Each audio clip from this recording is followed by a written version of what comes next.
Bonjour mes tout petits, comment allez-vous? Ça va bien, je l'espère. La séance d'aujourd'hui sera consacrée à la correction de deux bilans concernant l'unité numéro 2, programme Le Nouveau Vivre le Français CE1. Tout d'abord, on va commencer par le bilan numéro 1, page 54-55. Par la suite, on va passer à la page 67. Alors, le premier exercice. Colorie en bleu les noms communs et en rouge les noms propres. Alors tout d'abord, je vais vous expliquer ou bien je vais vous faire un rappel, ça veut dire quoi nom commun et nom propre. Alors le nom commun, c'est un nom qu'on peut donner à une personne, à un objet, à un animal, à un lieu ou à un sentiment. Les noms communs, ils commencent par une lettre minuscule. Par exemple, ici, on a enfant, objet, ici, c'est sac. Animal, ici, on a l'exemple du loup. Pour le lieu, ici, on a forêt. Et pour sentiment, on a peur. D'accord? Alors, si vous remarquez, ces mots, ils commencent par une lettre minuscule. Je peux vous ajouter autre chose, c'est que les noms communs, on peut mettre un déterminant avant. Ça veut dire quoi? Enfant, on peut dire un enfant, l'enfant, elle, apostrophe, mon enfant, ton enfant, son enfant, cet enfant. Donc, on peut ajouter avant un déterminant. D'accord? Sac, on peut dire le sac, un sac, ce sac, mon sac, ton sac, notre sac, et ainsi de suite. D'accord? Ce qui est très important, ce que vous devez mettre dans votre petite cervelle, c'est que les noms communs, ils ne commencent jamais avec une lettre majuscule. Au contraire, il y a une lettre qui est minuscule. Alors maintenant, on va passer au nom propre. Le nom propre, lui aussi, elle peut désigner une personne, un lieu, un endroit, d'accord, une ville, un pays. Mais la différence, c'est que les noms propres, ils commencent toujours par des lettres majuscules. Par exemple, ici, on a la capitale de France qui est Paris. Il commence par P majuscule.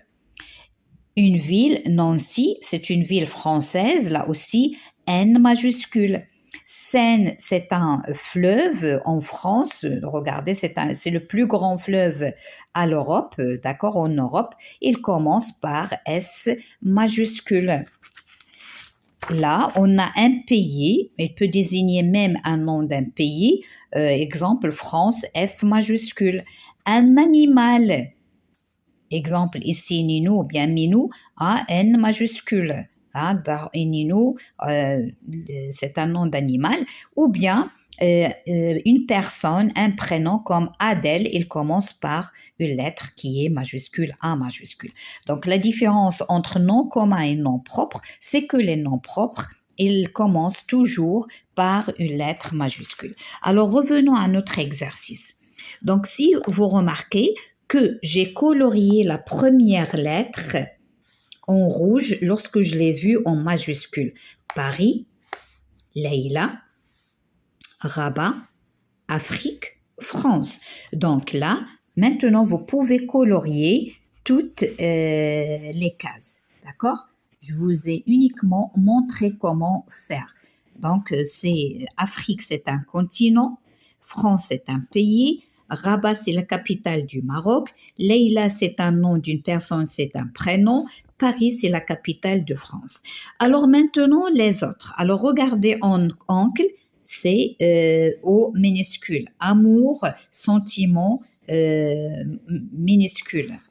Parents, personne, donc ici c'est P minuscule, mari M minuscule, sœur S minuscule, père P minuscule, cousine C minuscule. Donc là, vous allez colorier avec le bleu les noms qui sont communs, d'accord? Donc vous allez colorier avec les bleus, avec le bleu les noms commun et on peut dire déterminant avant, on va dire les parents, mon mari, son oncle, cet amour, ma sœur, son père, ma cousine, etc. Maintenant, on va passer au deuxième exercice. Le deuxième exercice complète les phrases avec les pronoms de conjugaison il avec S, elle ou elle avec S. Tout d'abord, c'est quoi ça? Les pronoms personnels. Les pronoms personnels sont je, c'est-à-dire moi, tu, c'est-à-dire toi qui es devant moi, il pour le masculin singulier, elle pour le féminin singulier, on, c'est en général, nous, c'est moi, je suis avec les autres, vous, toi, tu es avec les autres, il, c'est un groupe de masculin pluriel, elle, c'est un groupe de féminin pluriel. Autrement dit, les pronoms personnels se divisent en deux parties. On a la partie du singulier et on a la partie du pluriel. On a trois du singulier, trois personnes du singulier et on a trois personnes du pluriel. Pour le singulier, il y a je ou bien J apostrophe lorsque le verbe il commence par une voyelle ou bien un H, tu, la deuxième personne du singulier, il, elle, la troisième personne du singulier. Alors, on, c'est indéfini, mais elle prend la valeur de il ou bien elle, la troisième personne du singulier, lorsqu'on va conjuguer les verbes. La partie du pluriel. Là aussi, on a la première personne, mais du pluriel, c'est nous. La deuxième personne du pluriel, c'est vous. La troisième personne du pluriel, c'est il avec S ou bien elle avec S. Alors, je vais encore vous montrer avec les images. Donc, la première personne, lorsque moi je parle, je, moi. Tu, lorsque tu es devant moi, quel que soit garçon ou bien fille, tu, je t'adresse la parole, toi qui es devant moi, la deuxième personne du singulier, une seule. Il, lorsqu'il est absent, elle n'est pas là avec moi. Elle, lorsqu'elle est absente, elle n'est pas là, d'accord? Pour le pluriel, nous, moi je suis avec les autres, moi je suis au milieu, mais avec mes amis, nous, on parle, nous. Vous, ici, on s'adresse à vous. Toi, tu es avec l'autre. D'accord? Vous êtes les deux. Et je vous adresse la parole. Il, pluriel, soit les garçons, les masculins en général, ou bien, même si on a plusieurs filles féminines, il y a un garçon avec, donc à ce moment-là, on met il avec S. Elle, c'est sûrement uniquement les filles. Alors, j'espère que vous avez bien saisi. Alors, on passe. Complète les phrases avec les pronoms de conjugaison. Alors, pour il, on a dit c'est singulier masculin. Il avec S, c'est masculin mais au pluriel. Elle, c'est féminin, singulier. Elle avec S, c'est féminin mais qui est au pluriel. D'accord? Alors, ma voiture est bleue. A un grand coffre. Alors, ma voiture, c'est féminin qui est singulier. Donc, c'est elle. Elle, c'est féminin singulier. Les enfants sont dans la chambre, lisent des magazines. Alors, on a les enfants. Les enfants, c'est pluriel. C'est pluriel. Et lorsqu'on dit les enfants, ils peuvent être uniquement des garçons, comme ils peuvent être des garçons et des filles, mais là, dans tous les cas, c'est il avec S. C'est le pluriel masculin. Nahima et sa maman sont partis en vacances, sont à la plage. Alors, Nahima et sa maman. Nahima, c'est féminin. C'est une fille. Et sa maman aussi, c'est une fille. Donc, ce sont deux féminins. Donc, automatiquement, je vais mettre elle avec S. Ammar est malade. Va chez le docteur. Alors, Ammar, c'est un garçon singulier. Donc, c'est il ou singulier. Va chez le docteur. Je passe à l'exercice numéro 3. Souligne les mots dans lesquels tu entends le son I. Et le son I, elle s'écrit soit avec I, deux L, lorsqu'il s'agit de féminin, LL, IL pour le masculin. Elle peut s'écrire avec Y ou bien avec la voyelle I. Donc, on a 5 écritures différentes du son I. Je répète, I avec deux L, LL, double L, I avec un seul L, Y ou bien I. Je lis la phrase. Il est tombé sur un caillou. Un caillou, il y a ILL. J'ai planté le noyau dans mon abricot. Noyau, il y a le Y. La chenille deviendra un beau papillon. Alors, on a la chenille, c'est féminin, ILLE, et on a papillon, I2L. J'ai pris mon panier. Alors là, il y a le I qui précède ER. Donc là aussi, c'est le son I, panier. Parfait. Je passe à l'exercice numéro 4. Présente cette famille en écrivant un petit texte informatif. Tu peux inventer des informations sur les personnages. Alors, regardez cette famille. Elle est très nombreuse. Il y a le père, il y a la mère, il y a les grands-parents.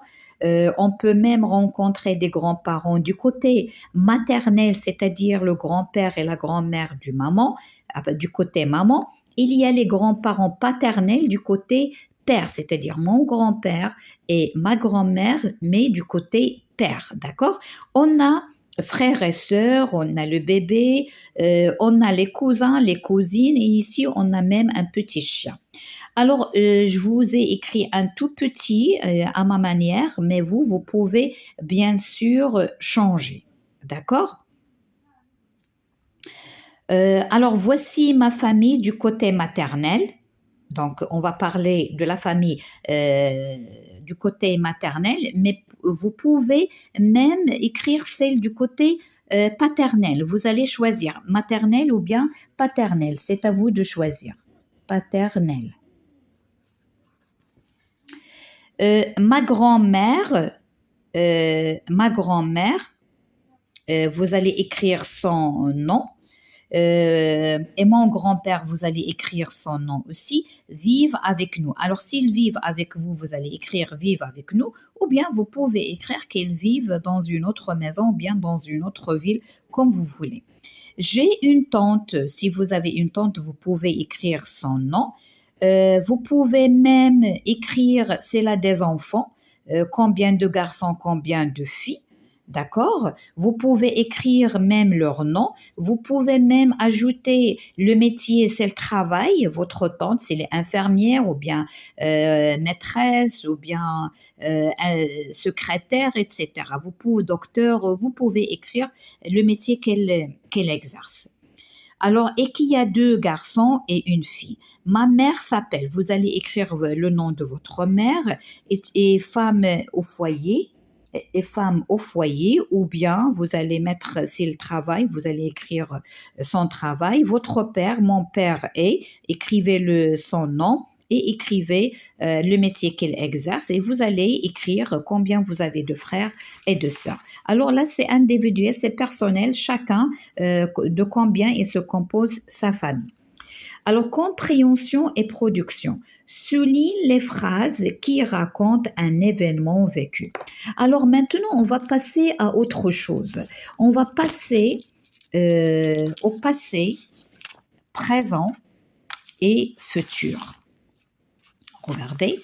Alors, passé, on écrit un événement qui s'est déroulé dans le passé, hier, avant-hier, la semaine dernière, le mois dernier, l'année dernière, etc. C'est du passé. Et on utilise des indicateurs du temps qui désignent le passé. Exemple ici, hier, il y a un an, autrefois, la semaine dernière, le mois dernier, la semaine passée, etc., les vacances dernières. Alors pour le présent, c'est une action qui se passe le moment où l'on parle. Maintenant, qu'est-ce qu'on fait? On explique. Je vous explique la leçon. Donc, c'est maintenant, c'est aujourd'hui, c'est en ce moment, c'est tout de suite. Donc là, ce sont des expressions du temps qui désignent le présent. Donc, si vous rencontrez ces mots dans une phrase, c'est-à-dire on parle du présent. Le futur. Le futur, c'est un temps qui n'est pas encore venu. C'est demain, c'est après-demain, c'est la semaine prochaine, c'est le mois prochain, l'année prochaine, etc. Cette année, vous êtes en CE1, l'année prochaine, vous serez en CE2. Vous serez grand. D'accord? Donc, pour désigner le futur, on peut trouver demain, dans une semaine, plus tard, etc. Ça, ce sont des indicateurs du temps qui peuvent vous montrer si l'action se passe dans le passé, présent ou bien le futur. Alors, je reviens aux phrases. Je me souviens quand ma petite sœur est née. Alors ici, on a ma petite sœur est née, c'est-à-dire c'est un événement déjà vécu. Déjà, c'est du passé. Et vous allez souligner cette phrase. Quand je serai grand, je serai chanteur. Alors quand je serai grand, c'est le futur. Elle n'est pas encore arrivée. Quand je serai grand, c'est-à-dire maintenant tu as 7 ans. Alors quand tu auras par exemple 17 ans, 27 ans, etc. C'est un futur qui n'est pas encore passé. Nous sommes allés en Amérique c'était il y a 10 ans. Alors il y a 10 ans, c'est du passé. Donc, vous allez souligner cette phrase parce que c'est un événement déjà vécu. J'ai rencontré ce groupe de rock. Quel beau souvenir. Alors là, on parle d'un souvenir qui est déjà passé. Donc, c'est du passé, c'est un événement bien vécu. Je passe à l'exercice numéro 2. Relie chaque début de phrase à sa fin. Alors, on va lire le début. L'été dernier, c'est du passé. Je me souviens de, c'est du passé aussi. La semaine dernière, j'ai vu, c'est du passé, c'était très amusant. Alors, toutes ces expressions, ils racontent un événement qui est déjà vécu. Alors, on va lire la deuxième partie. D'aller à la fête foraine. Ma première journée d'école. Je suis allée chez Amine. Un film très drôle. Alors, un film très drôle, j'ai vu. Je suis allée chez Amine. Donc, on va écrire la date. Ma première journée d'école, c'est un souvenir. Aller à la fête foraine, c'est un événement amusant. Donc, on va relier. L'été dernier, je suis allée chez Amine. Je me souviens de ma première journée d'école. La semaine dernière, j'ai vu un film très drôle. C'était très amusant d'aller à la fête foraine. Je passe à l'exercice 3. Il est en rapport avec la comptine que vous avez dans le manuel. Donc, vous n'allez qu'à ouvrir votre manuel à la page 57. Transforme le refrain de la chanson Toute la famille en complétant ces lignes. Toute la famille s'endort. Fermez les volets. Les étoiles sont dans le ciel. La journée est terminée.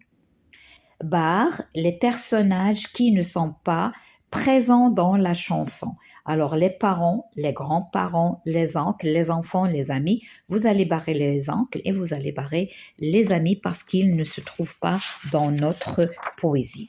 Alors, maintenant, on va passer au deuxième bilan, la page 67. Alors, le même travail. Alors, un rappel des noms communs, il commence par une lettre minuscule et les noms propres, ils commencent par des lettres qui sont majuscules. C'est clair? Alors, mon oncle, il s'appelle Hakim et il vit en France. Alors, oncle, c'est un nom commun. Hakim, H majuscule, nom propre. France, F majuscule, c'est un nom propre. Pour les autres mots, là, mot, c'est un déterminant. S'appelle, c'est un verbe. I, c'est une conjonction. C'est une préposition. Il, c'est un pronom personnel. Vie, c'est un verbe on, c'est un pronom. C'est bon? Cet été, nous partons en vacances en Italie. Été, c'est un nom commun. Vacances, c'est un nom commun. Italie, c'est un nom propre parce qu'il y a I majuscule. Alors, pour les autres mots, c'est un déterminant démonstratif. Nous, c'est un pronom personnel. Partons, c'est un verbe. On, ce sont des pronoms. Alors, deuxième exercice, indique le genre et le nombre des noms en cochant les bonnes cases. Lorsqu'on parle du genre, on parle du masculin féminin. Lorsqu'on parle du nombre, on parle du singulier pluriel. Des rêves. Des rêves, tout d'abord, c'est pluriel. Il y a S à la fin, donc c'est pluriel. Est-ce qu'il est masculin ou bien féminin? Qu'est-ce qu'on va mettre? On va mettre le maître au singulier. Un rêve, le rêve. Donc c'est masculin pluriel. C'est bon? Une cousine, comme vous voyez, c'est singulier. Et une, c'est féminin, donc c'est féminin. Donc c'est féminin singulier. Écrit pour chaque phrase s'il est au passé, au présent ou bien au futur. Alors là, je vais vous faire un rappel.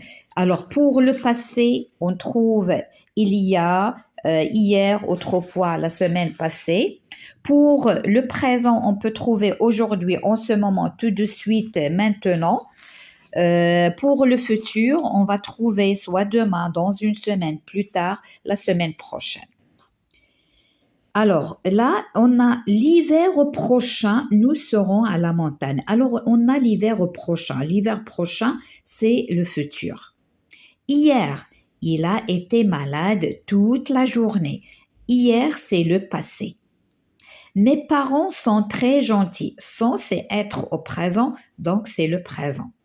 Aujourd'hui, c'est le jour de mon anniversaire, c'est le présent parce qu'il y a aujourd'hui. Alors maintenant, complète le texte avec on, son. Alors, on, c'est un pronom. On, c'est un verbe, c'est le verbe avoir. Son, c'est un déterminant possessif. Son, c'est le verbe être.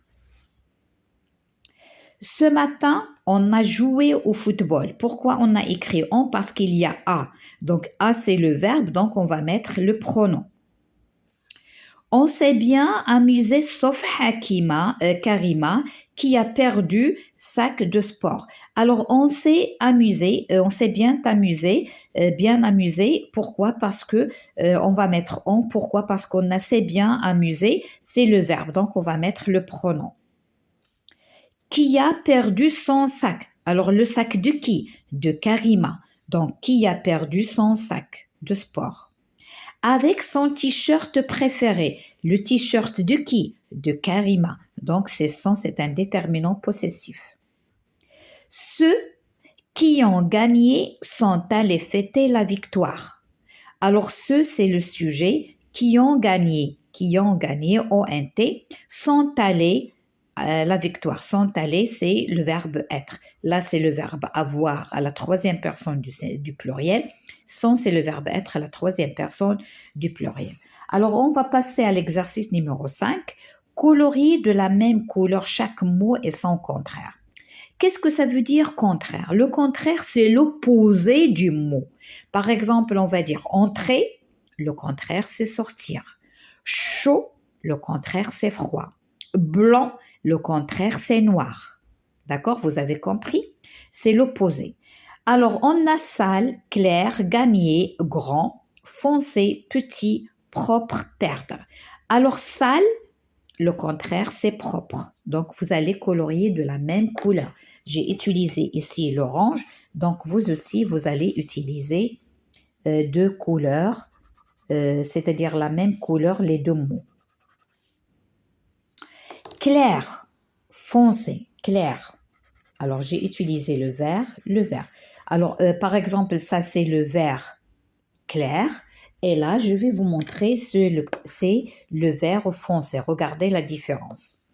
D'accord? Regardez la différence.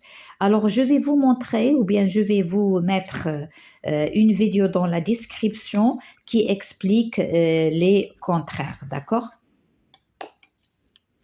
Alors là, on a gagné. Gagner, le contraire, c'est perdre. J'ai gagné un match, j'ai perdu un match. D'accord? Petit, le contraire, c'est grand. Alors, j'ai utilisé le bleu. Donc, vous allez colorier avec la même couleur les mots de sens contraire ou bien sens opposé, ou bien parfois on dit antonyme. Alors là, on est arrivé à l'exercice numéro 6. Écris ton portrait en complétant le texte. Lorsqu'on dit portrait, le portrait, on va faire la description de notre propre à nous. On va parler des yeux, des cheveux, du nez, de la bouche, de la taille, de l'âge, etc. Alors, j'ai 7 ans. Si tu as 6 ans, tu écris. Si tu as 8 ans, tu l'écris. Un exemple. J'ai 7 ans et je m'appelle. Vous pouvez écrire votre nom. Alors, je m'appelle Fatima ou bien je m'appelle Omar, ça dépend.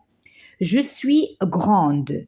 Grande pour les filles. Les garçons, ils vont écrire grand parce que c'est un adjectif, ils s'accordent. Si tu es féminin, tu vas mettre le E à la fin. Si tu es un garçon, ne mets rien. Avec des yeux. Alors, les yeux, vous allez mettre la couleur de vos yeux.